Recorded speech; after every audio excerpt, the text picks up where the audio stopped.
বিসমিল্লাহির রহমানির রহিম। আজকে প্রথমেই আমি ছাত্রদলের ৪২তম প্রতিষ্ঠা বার্ষিকী উপলক্ষে আজকের এই অনুষ্ঠানে উপস্থিত সকল বর্তমান এবং এক্স স্টুডেন্ট লিডার যারা আছেন উপস্থিত, জুম এবং ফেসবুক সহ সামাজিক মাধ্যমে যারা উপস্থিত আছেন সকলকে শুভেচ্ছা জানাচ্ছি। উপস্থিত প্রিয় ভাই ও বোনেরা, আসসালামু আলাইকুম।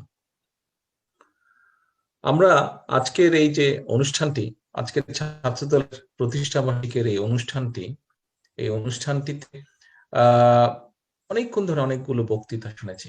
আমরা মাঠ পর্যায়ের নেতা, ডিস্ট্রিক্ট পর্যায়ের নেতৃবৃন্দের বক্তব্য শুনেছি, আমরা কেন্দ্রীয় নেতৃবৃন্দের বক্তব্য শুনেছি, আমরা একসময় যারা ছাত্র দলকে বিভিন্ন সময় সৃষ্টির পর থেকে বিভিন্ন সময় নেতৃত্ব দিয়েছেন সকলের বক্তব্য শুনেছি। বক্তব্যে মোটামুটি ভাবে কিন্তু প্রথম থেকে শুরু পর্যন্ত যারা বক্তব্য দিয়েছেন সবার বক্তব্যে মোটামুটি ভাবে সব জিনিস উঠে এসেছে। মাঝে মাঝে বলি আমি কথাটা যে অ্যাকচুয়ালি যার পালা একদম শেষে থেকে তার আসলে খুব কিছু বলার তেমন থাকে না, কিন্তু তারপরেও যখন এতজন নেতাকর্মী সামনে আছে, মনের মধ্যে কিছু বিষয় থাকে যেটা বলতে ইচ্ছা করে। তো আজকে বক্তব্যের শুরুতে আমি প্রথমে শ্রদ্ধার সঙ্গে স্মরণ করতে চাই এই দলটির, এই সংগঠনটির প্রতিষ্ঠাতা শহীদ রাষ্ট্রপতি জিয়াউর রহমানকে। একই সাথে আমি মনে করি আজকে এখানে উপস্থিত ছাত্র দলের প্রত্যেক নেতাকর্মী যারা তোমরা আজকে এখানে উপস্থিত আছো, যারা বর্তমানে ছাত্র দলে আছে এবং একসাথে যারা আপনারা সিনিয়র যারা আছেন, যারা অতিথি ছিলেন, আমি মনে করি প্রতিষ্ঠার এই দিনে আমার ধারণা, আমি সরাসরি ছাত্রদল কখনো করিনি, বাট আমার বিশ্বাস এটা আজকে বোধহয় আপনারা সবচেয়ে মিস করছেন একজন মানুষকে, উনি হচ্ছেন দেশনেত্রী খালেদা জিয়া। কারণ গত 10-12 বছর আমি দেশের বাইরে আছি, 12 বছর ধরে দেশের বাইরে বাধ্য হচ্ছে আছি আমি। গত 10-12 বছর ধরে ছাত্রদল মোটামুটি সৃষ্টির পর থেকে যে সকল নেতৃবৃন্দ আসছেন, দেশনেত্রী খালেদা জিয়া বিভিন্ন ছাত্রদলের যে ইতিহাস গড়ার, যে ইতিহাস এগিয়ে যাওয়ার যে ইতিহাস, এই পুরো ইতিহাসের সাথে 80% ইতিহাসের সাথে এখন পর্যন্ত এই মানুষটি জড়িত ছিলেন বিভিন্ন ভাবে। যে আমার বিশ্বাস ওনাকে আপনারা সবচেয়ে বেশি আজকে ফিল করছেন, মিস করছেন। নেতৃবৃন্দ, এই দুই ব্যক্তির সাথে আমি আরো কিছু, এখানে শোক প্রস্তাব পাঠ করেছে শ্রাবণ, শোক প্রস্তাব পাঠ করেছে, সেখানে আমাদের অনেক ছাত্র নেতাদের কথা এসছে, অনেক ছাত্র দলের কর্মীদের কথা এসছে, যারা বিভিন্ন সময় এই দেশে গণতন্ত্র প্রতিষ্ঠা করতে গিয়ে, গণতন্ত্র প্রতিষ্ঠার সংগ্রামে যারা বিভিন্নভাবে আত্মাহুতি দিয়েছেন, কেউ শহীদ হয়েছেন, কেউ গুম হয়েছেন, কেউ খুন হয়েছেন। আমি সেই মানুষগুলোকে স্মরণ করতে চাই। একই সাথে আমাদের ছাত্রদের বহু নেতাকর্মী সারা বাংলাদেশে এখনো সাক্ষী হয়ে আছে যে তারা গণতন্ত্র প্রতিষ্ঠাতে কিভাবে নির্যাতিত, অত্যাচারিত হয়েছে। সেই মানুষগুলোকে, আমাদের সেই নেতাকর্মীগুলোকে আমি স্মরণ করতে চাই। নেতৃবৃন্দ, এখানে আপনারা উপস্থিত ভাই বোনেরা, এখানে যারা বক্তব্য রেখেছেন আপনারা একটা কথা কিন্তু বলেছেন, বিশেষ করে আমার ছাত্রদলের ভাইয়েরা একটা কথা বলেছে, আমার সিনিয়র ছাত্রদলের নেতৃবৃন্দ আপনারা একটা কথা বলেছেন যে আগামী দিনের, আমাকে উল্লেখ করে বলেছেন আগামী দিনের আশা বা আকাঙ্ক্ষা। আমি মনে করি কথাটা বোধহয় ভুল বলেছেন আপনারা। আগামী দিনের আশা আকাঙ্ক্ষা প্রতীক হচ্ছে আজকে ছাত্র দলের যারা নেতা কর্মী। আগামী দিনের আশা আকাঙ্ক্ষা, বাংলাদেশের আশা আকাঙ্ক্ষার প্রতীক হচ্ছে আজকের তরুণ প্রজন্ম, যারা ছাত্র দলের নেতাকর্মী হতে পারে, যারা ছাত্র দলের শুভাকাঙ্ক্ষী হতে পারে, যারা আগামী দিনে বিএনপিকে ভোট দিবে, যারা এই দেশটাকে সুন্দরভাবে গড়ে তুলতে সক্ষম হবে, তারাই হচ্ছে আশা আকাঙ্ক্ষার প্রতীক। আজকে নট মি, তারা হচ্ছে আশা আকাঙ্ক্ষার প্রতীক। এখন আজকে ছাত্রদল একটি রাজনৈতিক সংগঠন, একটি রাজনৈতিক আদর্শকে তারা তুলে ধরে, একটি রাজনৈতিক আদর্শকে তারা সামনে রেখে রাজনীতি করে। এখন কেন তোমরা রাজনৈতিক একটি আদর্শকে করছো? এই যে তোমরা রাজনৈতিক যে আদর্শটার পিছনে আছো, যেই রাজনৈতিক আদর্শকে সামনে রেখে তোমরা এত ঝড় ঝঞ্ঝে, এত অত্যাচার নির্যাতনকে মেনে নিয়ে তোমরা সামনে যাচ্ছ, তোমাদের কিন্তু এটা নিয়ে গর্ব করার আছে। বাংলাদেশে আরো অনেকগুলো ছাত্র সংগঠন আছে, একজন বক্তব্য এখানে বলেছেন যে গর্ব করার মতন, খুব গর্ব করার মতন কিন্তু একমাত্র ছাত্র দল আছে। যারা ছাত্র দল অর্থাৎ যারা শহীদ জিয়া, দেশনেত্রী খালেদা জিয়ার নেতৃত্বে রাজনীতি করে, যারা শহীদ জিয়ার আদর্শে রাজনীতি করে, গর্ব করার মতন প্রত্যেকটা বিষয় তাদের আছে। বাংলাদেশের অন্য কোন রাজনৈতিক দলের তাদের নেই। বললে অনেক কথা বলা যায়, 5 ঘন্টা 5.5 ঘন্টা হয়ে গেছে আমাদের অনুষ্ঠান, এত বলবো না, অল্প করে কয়েকটা বলি। যেমন আমি মনে করি এমন একটি দলের সদস্য তোমরা, এমন একটি আদর্শকে তোমরা নিয়ে গর্ব করতে পারো, যেই আদর্শ সৃষ্টি না হলে, যেই আদর্শ বাংলাদেশকে সৃষ্টি করেছে। তোমরা এমন একটি দলের সদস্য, তোমাদের অহংকার করার মতন একটি বিষয় আছে। কি সেই অহংকার? সেই অহংকার হচ্ছে মুক্তিযুদ্ধ। অর্থাৎ তোমরা মুক্তিযোদ্ধার দল। এই দেশের স্বাধীনতা, তোমরা যার আদর্শে রাজনীতি করো, ওই মানুষটি যদি সেদিন স্বাধীনতার ঘোষণা, আনুষ্ঠানিক ঘোষণা না দিতেন, সেই মানুষটি যদি না বলতেন উই রিভোল্ট, এই দেশ আজ পর্যন্ত স্বাধীন হতো কিনা এই ব্যাপারে সন্দেহ আছে। ইতিহাস সেটা প্রমাণ করবে। এখন পর্যন্ত ইতিহাস যা আছে চুলচেরা বিশ্লেষণ করলে তাই প্রমাণিত হবে। আমি যা বলছি তাই প্রমাণিত হবে। শুধু তাই নয়, এই স্বাধীনতা বলো, এই দেশের সৃষ্টি বলো, সবকিছু নিয়ে তোমরা গর্ব করতে পারো। তোমরা গর্ব করতে পারো আরেকটা বড় বিষয় নিয়ে, যেই বিষয়টার সাথে প্রত্যেকটা বাংলাদেশি প্রত্যেকটা মানুষ যেই বিষয়টিকে চায়। কি সেই বিষয়টি? গণতন্ত্র। তোমরা গর্ব করতে পারো, তোমরা এখানে ছাত্রদল বলতে যারা তোমরা আজকে এখানে উপস্থিত আছো, এখানে বিএনপি বলতে আপনারা যারা উপস্থিত আছেন, এখানে যদি স্বেচ্ছাসেবক যুব দল থাকে, আপনারা যারা উপস্থিত আছেন, প্রত্যেকে আপনারা গর্ব করতে পারেন যারা আপনারা শহীদ জিয়ার আদর্শের রাজনীতি করেন, দেশনেত্রী খালেদা জিয়ার রাজনীতি করেন। আপনারা এই দেশের মানুষ গণতন্ত্র বলতে যা বুঝায়, সেই গণতন্ত্রের রচয়িতা বিএনপি, শহীদ জিয়া, খালেদা জিয়া। এই মানুষগুলো, এই দলটি এই গণতন্ত্র, এই দেশে গণতন্ত্র প্রতিষ্ঠিত করেছে, এটা ইতিহাস সাক্ষ্য দিবে। কাজে আমরা যে মুখে বলি গণতন্ত্র এবং আমরা যে সেটা কাজে বিশ্বাস করি, সেটা বারবার বিএনপি প্রমাণ করেছে। ছাত্র দলের নেতারা গর্ব করতে পারে তারা এমন একজন নেতার আদর্শের রাজনীতি করে, যেই নেতাটি, শহীদ জিয়া নামক যে নেতাটি এই দেশের সাধারণ মানুষের সরাসরি ভোটে নির্বাচিত দেশের রাষ্ট্রপতি। বাংলাদেশে আর কোন রাষ্ট্রপতি নেই যারা সত্যিকার ভাবে সরাসরি ভাবে নির্বাচিত হয়েছে, জনগণ গিয়ে ভোট দিয়ে নির্বাচিত করেছে। শহীদ জিয়া হচ্ছেন একমাত্র রাষ্ট্রপতি। তার আদর্শের রাজনীতি তোমরা করছো। তোমরা গর্ব করতে পারো সেই মানুষটাকে নিয়ে, যে মানুষের নেতৃত্বে তোমরা রাজনীতি করেছো, দেশনেত্রী খালেদা জিয়া, যেই মানুষটি এই দেশে সংসদীয় গণতন্ত্রের ভিত্তি রচনা করেছেন 1991 সালে, যে মানুষটিকে এই দেশের মানুষ নির্বাচিত করে দেশের প্রথম মহিলা প্রধানমন্ত্রী নির্বাচিত করেছে। তোমরা গর্ব করতে পারো, তোমাদের গর্ব করার মতন অনেক বিষয় আছে। ছাত্র দলের গর্ব করার মতন, তোমাদের আদর্শের যে জনক, তোমাদের যে নেতৃত্ব, তাদেরকে নিয়ে গর্ব করার মতন অনেক কিছু আছে তোমাদের। ওনারা যখন দেশকে নেতৃত্ব দিয়েছেন, এই দেশের জন্য, দেশের মানুষের জন্য ওনারা চেষ্টা করেছেন অনেক কিছু করার জন্য। তোমরা একটি রাজনৈতিক সংগঠন, একটু আগে আমি বলেছি, স্বাভাবিকভাবে আমরা যখন রাজনৈতিক সংগঠন হিসেবে কথা বলবো, আমরা আমাদের কথা বলবো, অ্যাট দ্য সেম টাইম আমরা আমাদের যে রাজনৈতিক প্রতিপক্ষ তাদের কথা বলবো। আমরা যদি খুব সংক্ষেপে, তাদের কথা আসতেই হবে, আমাদের বক্তব্যে তাদের কথা আসতেই হবে। আজকে আমাদের কথা বলার পাশাপাশি সংক্ষেপে আমি বললাম আমাদের কয়েকটি কথা তোমাদের গর্ব করার মতন। এর মধ্যে অনেক কিছু আছে, এর মধ্যে অর্থনীতি আছে গর্ব করার মতন, এর মধ্যে শিক্ষা আছে গর্ব করার মতন, বিএনপির সময় এর মধ্যে কালচার আছে গর্ব করার মতন, অনেক কিছু আছে এর মধ্যে, শিল্পনীতি আছে, শিল্প আছে, অনেক কিছু আছে গর্ব করার মতন। আমি স্বাভাবিকভাবে খুব সংক্ষেপে তোমাদের সামনে বলি।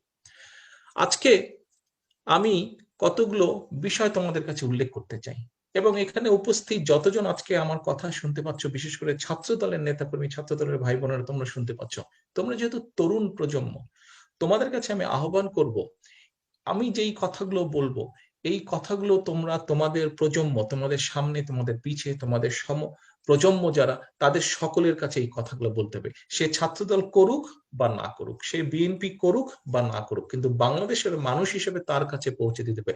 বাংলাদেশের মানুষ হিসেবে প্রত্যেকটা বিবেকবান তরুণ প্রজন্মের কাছে কয়েকটি কথা তোমাদের পৌঁছে দিতে হবে। যেমন কিছু কথা আমি এখন বলবো, আবার পেছনের কিছু কথা একটু পরে বলবো। যেমন এই যে গত 10-12 বছরে বাংলাদেশে তরুণ প্রজন্মের প্রায় 2 কোটি তরুণ প্রজন্মের মেম্বার ভোটার হয়েছে। তরুণ প্রজন্ম থেকে প্রায় 2 কোটি ভোটার হয়েছে। গত 10-12 বছরে বাংলাদেশে নির্বাচনের নামে 2018 সালে একটি প্রহসন আছে, নির্বাচনের নামে 2014 সালে একটি প্রহসন আছে, নির্বাচন নামে 2008 সালে একটি প্রহসন হয়েছে। তরুণ প্রজন্মের কাছে আমার আজকে প্রশ্ন, তোমরা কি ভোট দিতে পেরেছো? বিশেষ করে 14 এবং 18-তে তোমরা ভোট দিতে পারো নাই, তোমরা ভোট দিতে পারো নাই। এখন পেছনে ফিরে যাই। ভোট দিতে পারোনি, আওয়ামী লীগ নামক একটি রাজনৈতিক নামে একটি দল জোর করে দেশের ক্ষমতা ধরে রেখেছে, এদের সময় তোমরা ভোট দিতে পারোনি। 2 কোটি তরুণ প্রজন্ম, প্রায় 2 কোটি তরুণ প্রজন্ম, তোমরা ভোট দিতে পারোনি।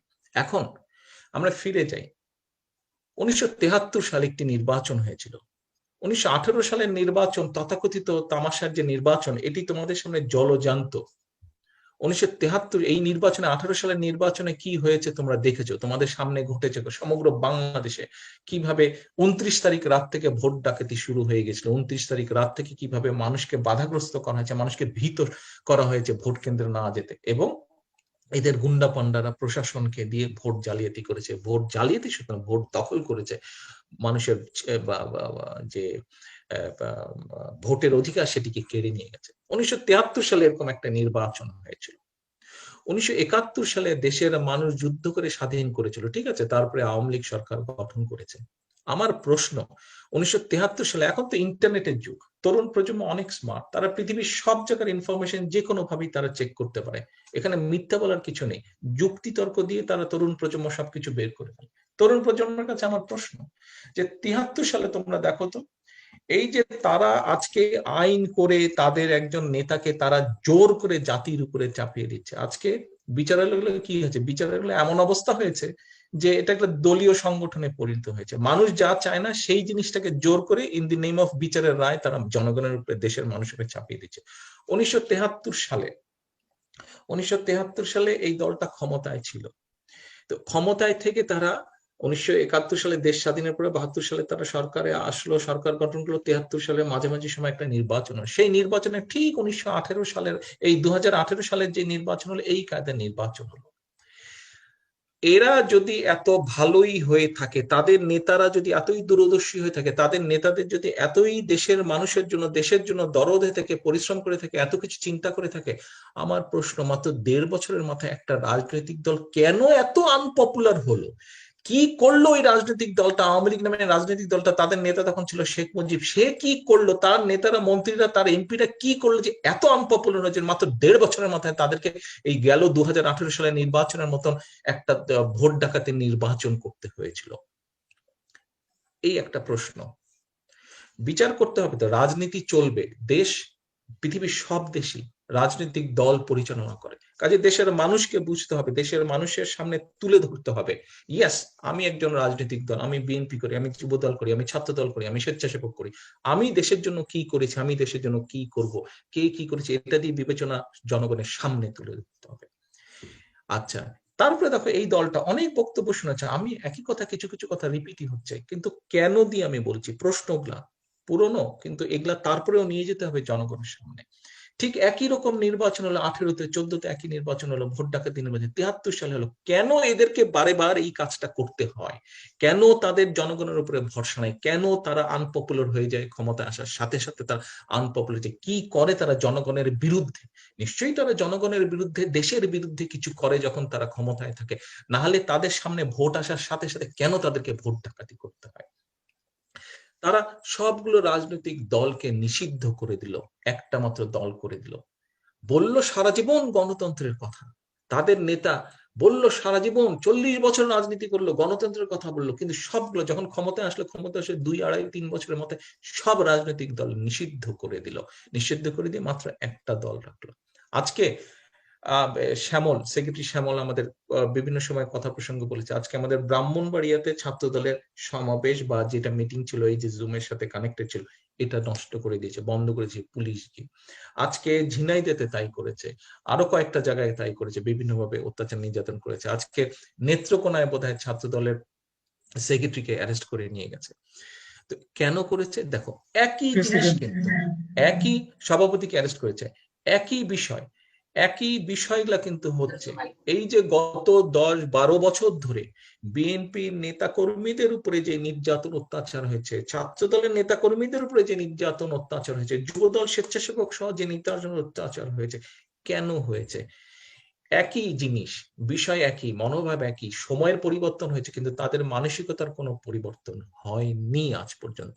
কাজেই নতুন প্রজন্মকে এটা বুঝতে হবে। আজকে আমার ছাত্র দলের ছেলেদের নেতাকর্মীদের উপর অত্যাচার হচ্ছে, ছাত্র দলের ভাই বোনদের উপর অত্যাচার হচ্ছে, বিএনপি নেতাকর্মীদের উপর অত্যাচার হচ্ছে, যুবদল স্বেচ্ছাসেবক সহ অন্যান্য নেতাকর্মীদের উপর অত্যাচার হচ্ছে।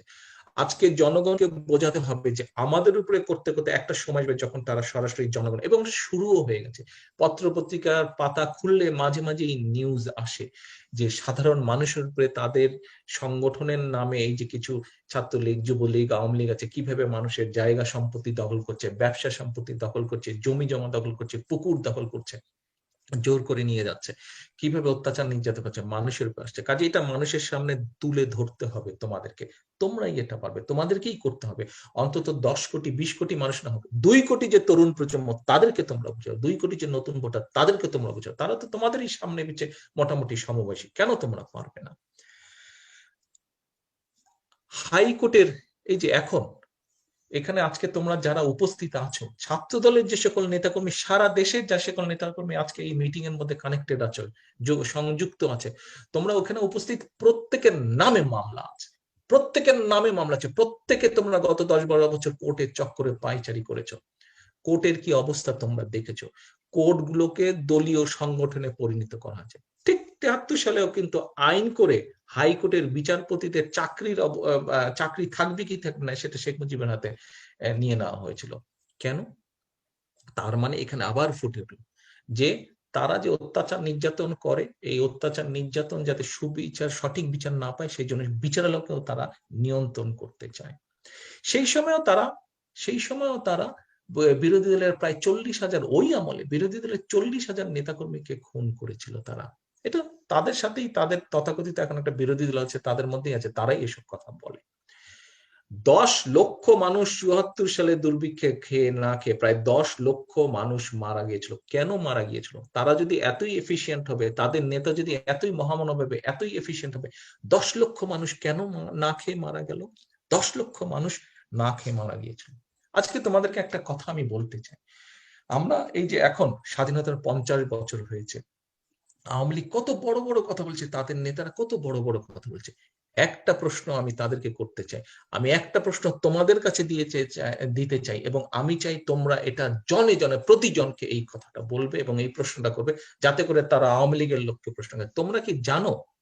তোমরা কি জানো বাংলাদেশে কোন প্রথম গুম কে হয়েছিল? কোন নেতা প্রথম গুম হয়েছিল? এটা তার নেতা বলা উচিত না, কোন মুক্তিযোদ্ধাকে আওয়ামী লীগ বা শেখ মুজিব গুম করে হত্যা করেছিল? গুমই করেনি, হত্যা করে। ইয়েস, সিরাজ শিকদার। সিরাজ শিকদার হচ্ছে শুধু একজন রাজনৈতিক নেতা না, সিরাজ শিকদার একজন মুক্তিযোদ্ধা ছিল। মুক্তিযোদ্ধা, সে মুখ খুলেছিল। ওদের অত্যাচার নির্যাতন, শেখ মুজিবের অত্যাচার নির্যাতন, আওয়ামী লীগ অত্যাচার নির্যাতনের বিরুদ্ধে শেখ মুজিব মুখ খুলেছিল বলে সিরাজ শিকদার মুক্তিযোদ্ধা ছিল। সিরাজ শিকদারকে গুম করা হয়নি, শুধু গুম করার সাথে সাথে তাকে হত্যা করে ফেলা হয়েছিল। আজকে সবচেয়ে বড় সত্য, বিএনপি যে জনগণের দল, বিএনপি যে জনগণের দল, মানুষের যে সমর্থন আছে, সবচেয়ে আরেকটি অন্যতম বড়, আজকে প্রায় 35 থেকে 40 লক্ষ, আমার 40 লক্ষর মতো নেতাকর্মীর নামে গায়েবী মামলা দিয়েছে। বিশেষ করে গত এই যে 2018 যে তামাশার নির্বাচন, এই তামাশার নির্বাচনে প্রায় 35 লক্ষ নেতাকর্মীর নামে আজকে মামলা দিয়েছে। এই যে 2018-তে যে তারা ভোট ডাকাতি করলো, যে বা ভোট জালিয়াতি করলো, বা যেভাবেই বলো না কেন, যেভাবেই বলো না কেন, বিশ্বের সমগ্র দেশ, সব দেশ দেখেছে কি করেছে। কাজেই এই কাজটা কেন তাদেরকে করতে হলো? আজকে আমার এই প্রশ্ন তোমাদের মাধ্যমে আমি আজকে তরুণ প্রজন্মকে করছি। কেন তরুণ প্রজন্মের কাছে এই প্রশ্নটা চাই, এটার কথা আমি আসছি 2-4-5 মিনিটের পরেই আমি আসছি। আজকে আজকে দেখো, এখানে বক্তারা কথা প্রসঙ্গে বলেছেন গণতন্ত্রের প্রতীক দেশনেত্রী বেগম খালেদা জিয়া। তারা যদি এতই গণতন্ত্রের কিছু হয়ে থাকে, তাহলে কেন দেশনেত্রী বেগম খালেদা জিয়াকে আজকে মিথ্যা মামলা দিয়ে আটকে রাখতে হলো? নিশ্চয়ই তাদের কোনো ভয় আছে, নিশ্চয়ই তাদের কোনো ভয় আছে। আজকে ডিজিটাল আইন করতে হচ্ছে। 73 সালে সব পত্রিকা বন্ধ করে 4টা পত্রিকা রেখেছিল, এখন টেকনিক করে ডিজিটাল আইন করলো, পত্রিকাগুলোকে নিয়ন্ত্রণ করলো। শুধু তাই না, তোমরা তো দেশে আছো, কম বেশি জানা কথা, এটা দেশের মানুষ জানে। আমি তো দিনরাত মানুষের সাথে কথা বলছি, সবাই জানে। আমাদের পরিচিত সাংবাদিকরা বলছে, আমাদের পরিচিত রাজনীতির নেতাকর্মীরা বলছে, আমার দলের নেতাকর্মীরা বলছে, অন্য দলের নেতাকর্মীরা বলছে, কি বলছে যে পত্রিকা অফিসে এখন তো পত্রিকা বন্ধ করবে না, কারণ দেশে বিদেশে অন্যরকম কথা হবে। বিভিন্ন আইন করছে এবং বিভিন্ন সংস্থার লোককে তারা পত্রিকা অফিসে বসিয়ে রাখছে। যদি দেখে যে এমন কোন নিউজ যেটা বিরোধী দল এর নিউজ, যদি ভালো নিউজ যায় এবং মানুষ যদি উৎসাহ বোধ করে, মানুষ যদি বেরিয়ে আসে, সেই নিউজ যাতে না যায়, অথবা সরকারের বিপক্ষে কোনো নিউজ যেটা মানুষকে উত্তেজিত করবে, যেটা মানুষ প্রতিবাদ জানাবে, সেই নিউজগুলো যাতে না যেতে পারে, সারাক্ষণ বিভিন্ন সংস্থার লোক পত্রিকা অফিসে বসে থাকে। একটু আগে আমি দেখলাম, আজকে আমি ছাত্র দলকে, বিশেষ করে ঢাকা মহানগর সহ তোমাদের কেন্দ্রীয় নেতা যারা আছে, তোমাদেরকে আমি আজকে একটা স্পেশাল থ্যাঙ্কস দিব। আজকে সকালে ছাত্র দলের প্রতিষ্ঠা বার্ষিকী উপলক্ষে একটা মিছিল হয়েছে। মিছিলটা বলেছে যে ফার্ম গেট থেকে আগা, একটা অনলাইন টিভি নিউজ করেছিল যে ফার্ম গেট থেকে আগার গাঁও পর্যন্ত শুধু ছাত্র দল আর ছাত্র দল, হাজার হাজার ছাত্র দলের নেতা কর্মী। এই নিউজটা যখন এসেছিল, এর জন্য তোমাদেরকে আমি থ্যাঙ্কস দিব, স্পেশাল থ্যাঙ্কস একটা, যে ঢাকা শহরে আজকে বিশাল একটা তোমরা মিছিল করেছো প্রতিষ্ঠা বার্ষিকী উপলক্ষে। কিন্তু নিউজটা আসার আধা ঘন্টার পরে এখন তোমরা চেক করে দেখো, নিউজটা নেই, নিউজটা সরিয়ে ফেলেছে। সরকারি সংস্থা ওই টিভি কর্তৃপক্ষ বলছে না, এই নিউজ থাকতে পারবে না। তার মানে দেখো, একটু আগে বলেছে কয়েকজন নেতা এখানে কথা প্রসঙ্গে বলেছে যে তারা ছাত্র দলকে ভয় পায়, তারা বিএনপি কে ভয় পায়, তারা দেশনেত্রী খালেদা জিয়াকে ভয় পায়। ইয়েস, এটা ট্রু। এটা আওয়ামী লীগ, আজকে আওয়ামী লীগ এই অবৈধ ভোট চোর, অবৈধ ডাকাত সরকার আজকে প্রমাণ করলো যে তারা ছাত্র দলকে ভয় পায়। এবং ভয় পায় বলেই ঢাকা শহরে একটা মিছিলের নিউজ প্রকাশিত হয়েছে, সেটিকে সাথে সাথে তারা সরিয়ে দিয়েছে, তাদের অবৈধ ক্ষমতা জোর করে সেটিকে সাথে সাথে তারা সরিয়ে দিয়েছে, এই নিউজ যাতে মানুষ দেখতে না পারে।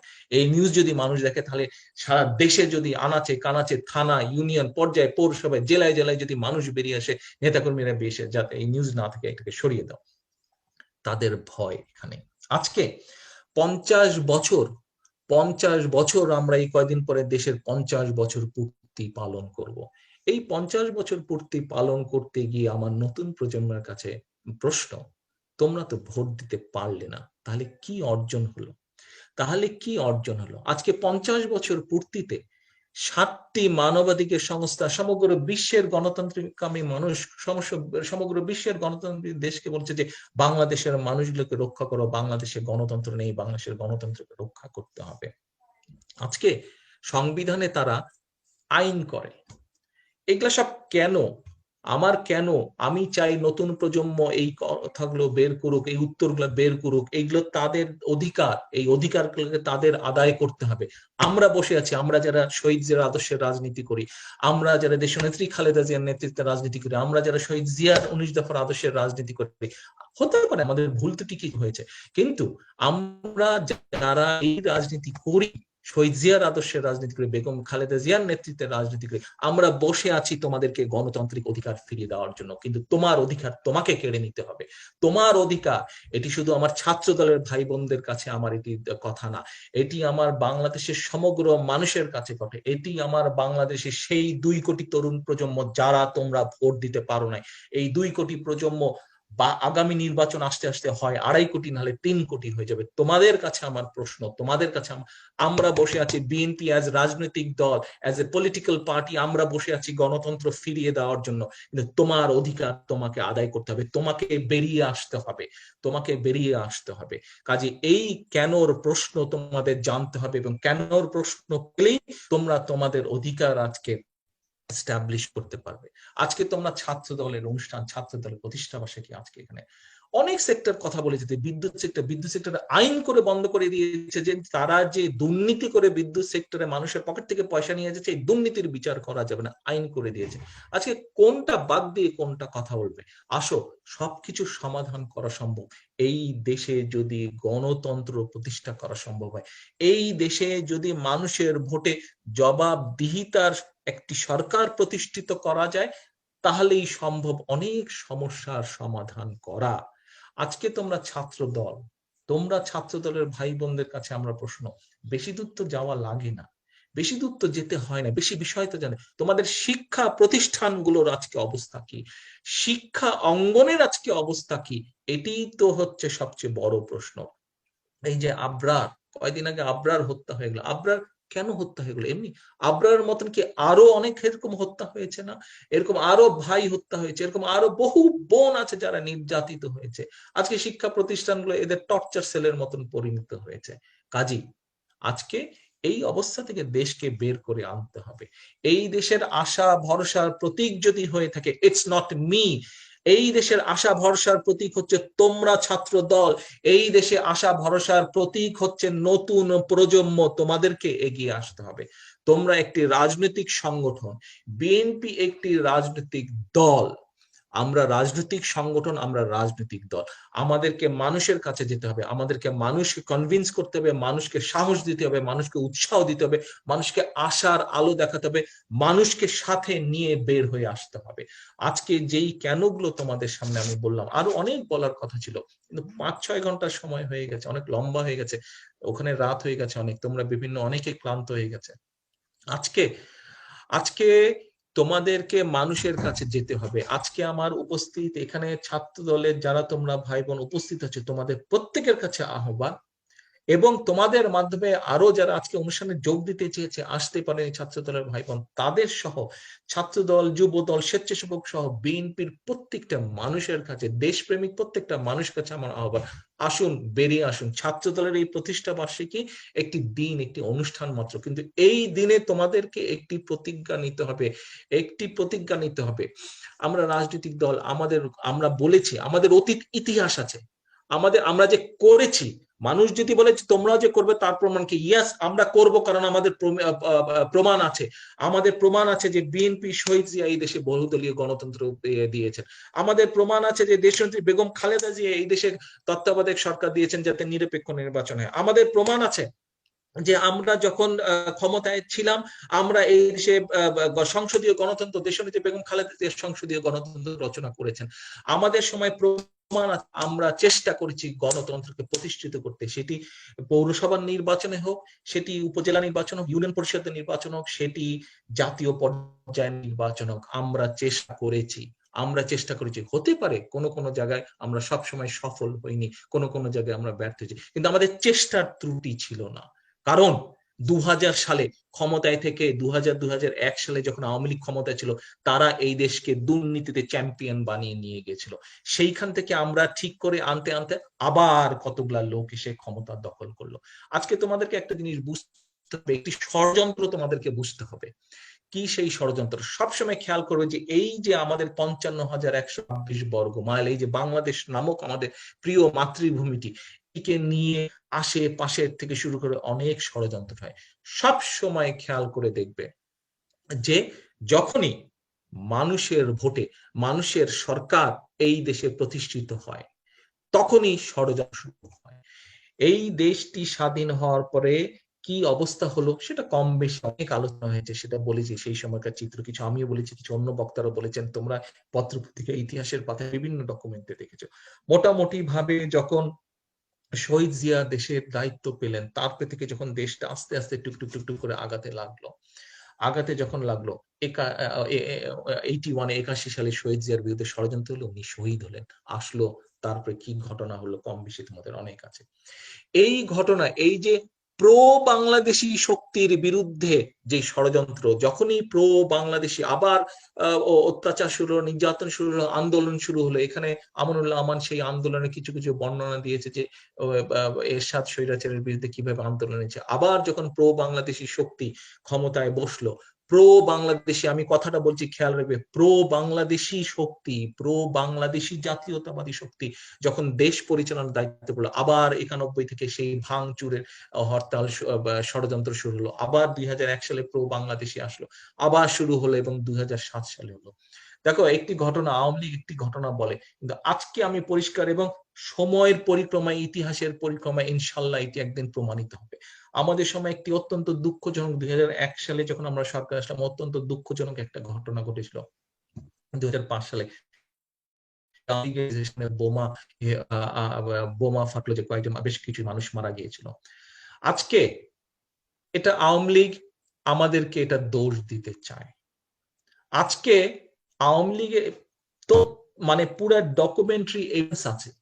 এই মিটিংটা হবার কথা ছিল মুক্তাঙ্গনে, তার আগে তারা পারমিশন নিয়েছে, মিউনিসিপ্যালিটি পারমিশন নিয়েছে, পুলিশকে জানিয়েছে যে অমুক দিন তারা 21 তারিখে 21শে আগস্টে তারা মুক্তাঙ্গনে প্রোগ্রাম করবে। সেইভাবে বিএনপি সরকার তখন সব রকম সিকিউরিটির ব্যবস্থা নিয়েছিল। এই শেখ হাসিনা মিটিং এর আধা ঘন্টা 1 ঘন্টা আগে দিয়ে সেখানে মিটিং এ গেল, গিয়ে সবাইকে বললো যে ওদের আওয়ামী লীগের যে অফিসটা আছে, এই যে কি জায়গাটার নাম, অফিসটা আছে এখানে, ওখানে আসো, আওয়ামী লীগের তখন যে মেইন অফিসটা, ওখানে আসো। তারা ওই বঙ্গবন্ধু এভিনিউতে, সেখানে তারা তারপরে 1 ঘন্টার মধ্যে সব লোকজন সেখানে গেল।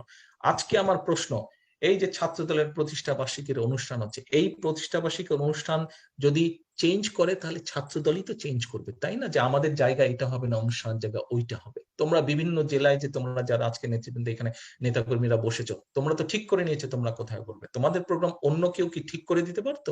তোমরাই তোমাদের জায়গা ঠিক করেছো, এবং তোমাদের জায়গা যদি বদলাতে হয় তাহলে তো তোমরাই বদলাবে, যে আচ্ছা আমরা এখানে না বসে ওখানে বসবো। শেখ হাসিনা মিটিংটা ওখানে সরিয়ে নিয়ে গেল। তারপরে এই ঘটনার সাথে যাদেরকে ফাঁসি দেওয়া হচ্ছে, পত্রপত্রিকা আসছে, শেখ হাসিনার আমলেই পত্রপত্রিকায় বেরিয়েছে যে এই ঘটনার সাথে কয়েকজনকে ফাঁসি দেওয়া হয়েছে, সেই লোকজন তারা স্টেটমেন্ট দিয়েছে, তাদের স্টেটমেন্ট শেখ হাসিনার সময় পত্রিকায় বেরিয়েছে। তারা বলেছে যে আমরা 2-3 দিন আগে রেকি করে এসেছিলাম যে কোথায় কোথায় কি করব আমরা।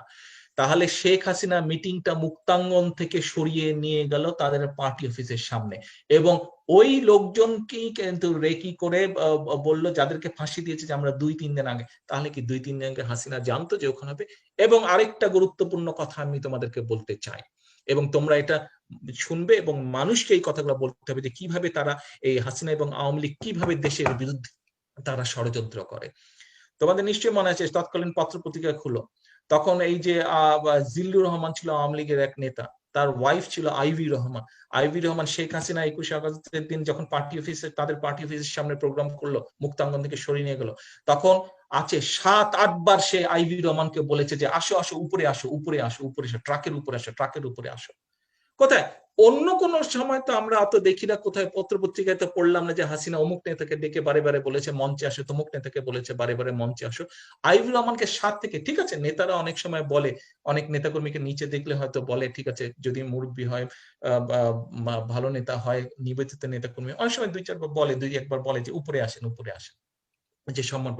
7-8 বার পত্রিকায় লেখা আছে, 7 থেকে 8 বার সে হাসিনা তাকে ডাক দিয়েছে। কেন? নিশ্চয়ই কোনো কিছু হাসিনা জানতো। কেন তাকে ডাক দিল? কেন হাসিনার গাড়িটা যখন এফবিআই গেল, বিএনপি সরকার এফবিআই কে বললো তদন্ত করার জন্য, স্কটল্যান্ড ইয়ার্ড এখান থেকে গেল তদন্ত করতে, তারা হাসিনার গাড়িটা দেখতে চাইলো, বলে যে না গাড়ি আমরা দেখাবো না। কেন? এই কেনগুলো প্রতিষ্ঠিত হবে।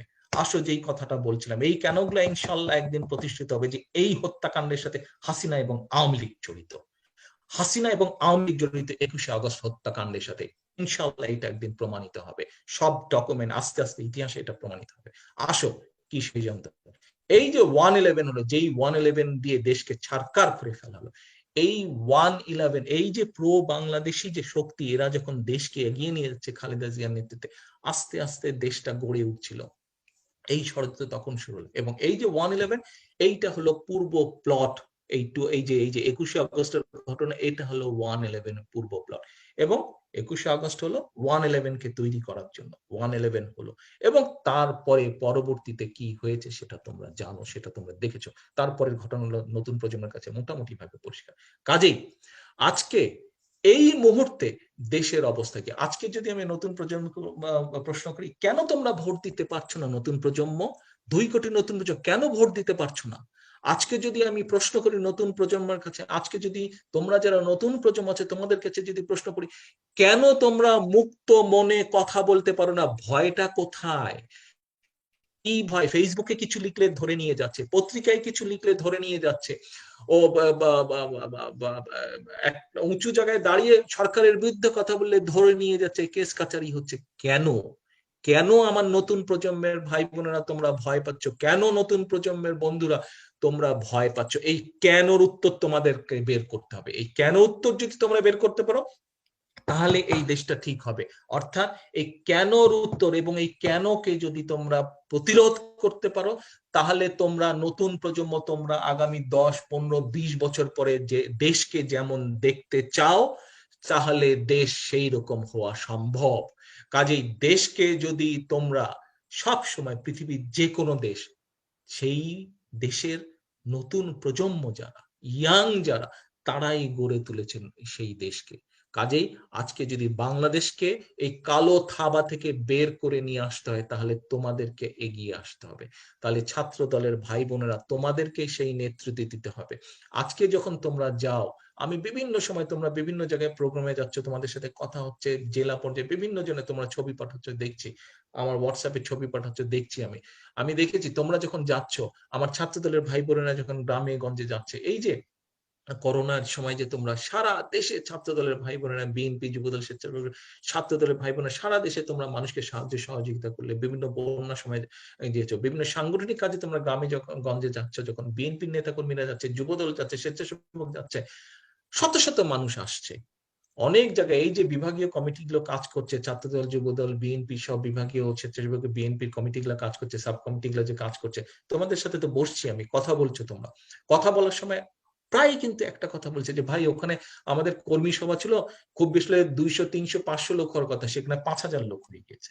কেন? মানুষ তাকিয়ে আছে তোমার দিকে। এই আরেকটা কেন তোমাদেরকে বুঝতে হবে। আমার বন্ধুরা, ছাত্র দলের বন্ধুরা, তরুণ প্রজন্মের বন্ধুরা, তোমরা যারা দেখছো, তোমাদেরকে আজকে বুঝতে হবে যে কেন মানুষ তোমাদের দিকে, তোমরা গেলে মানুষ কেন মৌমাছির মতন তোমাদের পিছে চলে আসে। কারণ মানুষ এ থেকে মুক্তি চায়, মানুষ তাকিয়ে আছে তোমাদের দিকে। নেতৃত্ব তোমাদেরকে দিতে হবে, আমি না, আমার না, অন্য কেউ না।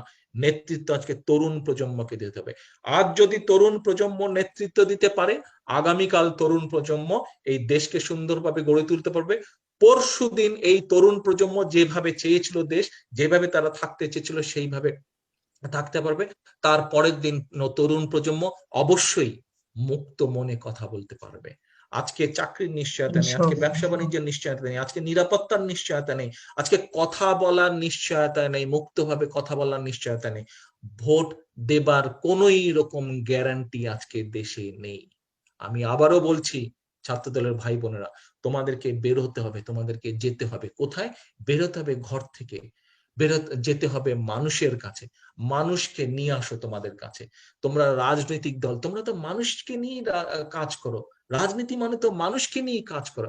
কাজেই সেই মানুষগুলোকে নিয়ে আসতে হবে, মানুষগুলোকে ঐক্যবদ্ধ করতে হবে। আজ আমাদের লক্ষ্য, এই ছাত্র দলের 42তম প্রতিষ্ঠা বার্ষিকীতে আমি তোমাদেরকে অনুরোধ করব, মানে সকল রকম ভেদাভেদ, রাজনীতিতে মত পার্থক্য থাকবেই, কিন্তু মত পার্থক্যটা যাতে অনৈক্য না হয়, এই প্রতিজ্ঞাটা তোমাদেরকে আজকে করতে হবে। মত পার্থক্যটা থাকুক, আলোচনা করবে, তোমরা তো বন্ধু, ভাই, সহকর্মী, সহোদর, আলোচনা করবে, আলোচনা করে সমস্যার সমাধান করবে, কিন্তু অনৈক্য যাতে না হয়, বরং অনৈক্যর বদলে ঐক্যটাকে সুদৃঢ় করতে হবে। আজকে আমাদের ঐক্য সুদৃঢ় হলে আমরা বড় ভালো কিছু লক্ষণ অর্জন করতে সক্ষম হব। শহীদ জিয়া নেতৃত্ব দিয়ে যুদ্ধ করে দেশকে স্বাধীন করেছিলেন, ওনার নেতৃত্বে বহু মুক্তিযোদ্ধা যুদ্ধ করে দেশকে স্বাধীন করেছিলেন। কেন আজকে ছাত্র দল আবার আরেকটি তরুণ প্রজন্মকে নেতৃত্ব দিয়ে, ছাত্র দলকে নেতৃত্ব নিতে হবে, তরুণ প্রজন্মকে নেতৃত্ব দিতে হবে? কেন তোমরা, শহীদ জিয়া তোমাদের নেতা, দেশ স্বাধীন করেছিলেন, তোমরা কেন নতুন প্রজন্মকে, তরুণ প্রজন্মকে তোমরা নেতৃত্ব দিয়ে তোমরা গণতন্ত্র প্রতিষ্ঠিত করতে পারবে না? 90-এর ছাত্র নেতারা দেশনেত্রী খালেদা জিয়ার নেতৃত্বে সেই সময় তারা গণতন্ত্রকে উদ্ধার করেছিল, সেই গণতন্ত্র আবার ধ্বংস হয়েছে, আবার তোমরা উদ্ধার করবে। কিন্তু কেন পারবে না? অবশ্যই তোমরা পারবে, পারবে, পারবে এবং পারবে। এই আত্মবিশ্বাস আমার আছে, আমি বিশ্বাস করি এই আত্মবিশ্বাস তোমাদের আছে। কাজেই তোমরা ঐক্যবদ্ধ হও, তোমরা ঐক্যবদ্ধ হও, তোমরা মানুষের কাছে যাও, তোমরা তরুণ প্রজন্মের কাছে যাও, ইনশাল্লাহ তোমরা সফল হবেই। তোমাদেরকে সফল হতে হবে, কারণ তোমাদেরকে সফল হতেই হবে, কারণ তোমরা যদি আজকে সফল না হও, এই বাংলাদেশ নামক দেশটা থাকবে না।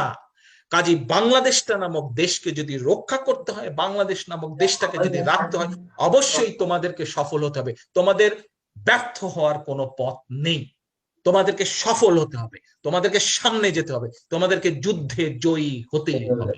কাজেই এই হোক আজকে আমাদের 42তম প্রতিষ্ঠা বার্ষিকীর শপথ, যে তোমাদেরকে গণতন্ত্র উদ্ধারের যে সংগ্রাম, গণতন্ত্র উদ্ধারের যে আন্দোলন, গণতন্ত্র উদ্ধারের যে যুদ্ধ, সেই যুদ্ধে তোমাদেরকে জয়ী হতে হবে। এই হোক আজকে 42তম প্রতিষ্ঠা বার্ষিকী উপলক্ষে সারা বাংলাদেশে, সমগ্র বাংলাদেশের ছাত্র দলের প্রত্যেকটি নেতাকর্মীর প্রতিজ্ঞা, ইনশাল্লাহ তোমাদের নেতৃত্বে এই দেশে ইনশাল্লাহ গণতন্ত্র প্রতিষ্ঠা হতে হবে। আমি এই আশা ব্যক্ত করে আমার বক্তব্য শেষ করছি। ইনশাল্লাহ আবারও দেখা হবে। সকলে ভালো থাকবে, সুস্থ থাকবে। আল্লাহ হাফেজ। বাংলাদেশ জিন্দাবাদ।